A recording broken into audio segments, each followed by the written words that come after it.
Vamos dar hoje início a uma análise ao setor energético. Começaremos esta análise pela EDP, um dos maiores e mais relevantes títulos em termos deste setor e também, diga-se, um dos meus favoritos em termos de trading no PSI20, pelos motivos que já várias vezes salientei e por aqueles que vamos também ver hoje de uma forma mais detalhada.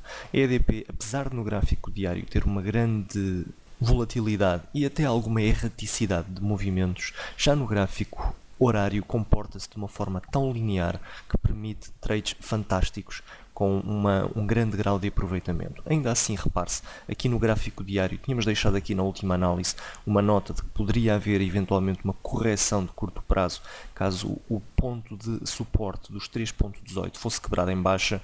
Aconteceu essa quebra e o que acontece? Imediatamente a seguir há uma reação descendente que se trava somente no ponto de projeção, de forma quase milimétrica. Há aqui uma retração até ao ponto de projeção e depois um movimento ascendente.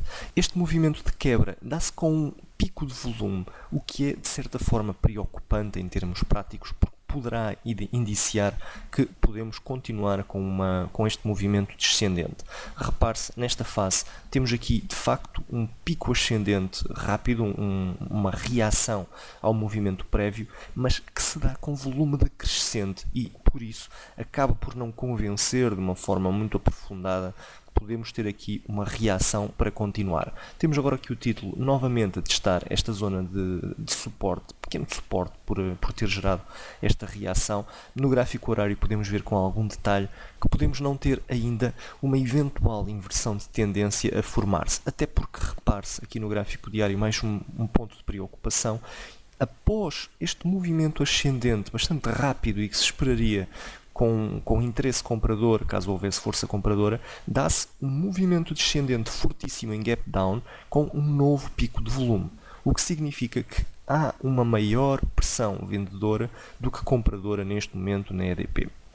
Já no gráfico horário, contextualizando aqui, após a subida durante o mês de agosto e início de setembro, tivemos aqui um duplo topo que acabou por gerar tal movimento, um movimento descendente bastante rápido e por isso eu digo que a EDP, em termos de linearidade do gráfico horário, é fantástica para fazer negociação de curto prazo, negociação com duração de cerca de um mês. Repare-se, a partir do momento em que houve a ativação deste padrão de inversão, houve um movimento descendente super linear que só vai ser travado aqui nesta zona com um potencial Head and Shoulders bottom a formar-se, mas que acabou por não ser ativado. A partir do momento em que o título falhou em ativar este padrão de inversão, acabou por gerar-se o tal movimento descendente que víamos no gráfico diário e que agora conseguimos ver que está aqui neste time frame a gerar uma consolidação que parece estar neste momento a ser quebrada. Tivemos aqui uma vela de breakout, tivemos depois o pullback e eventualmente o que acontecerá nas próximas sessões é que o título continuará para baixo. Poderá eventualmente acontecer, e devemos estar atentos a essa possibilidade, um falso breakout, tal como aconteceu aqui na ocasião da formação do Head and Shoulders, mas ainda assim existe uma maior probabilidade neste momento de o título continuar o seu caminho descendente e alargar um pouco este movimento de continuação descendente. O que é que poderá acontecer para que eu pessoalmente fique mais favorável no que diz respeito ao curto prazo da EDP?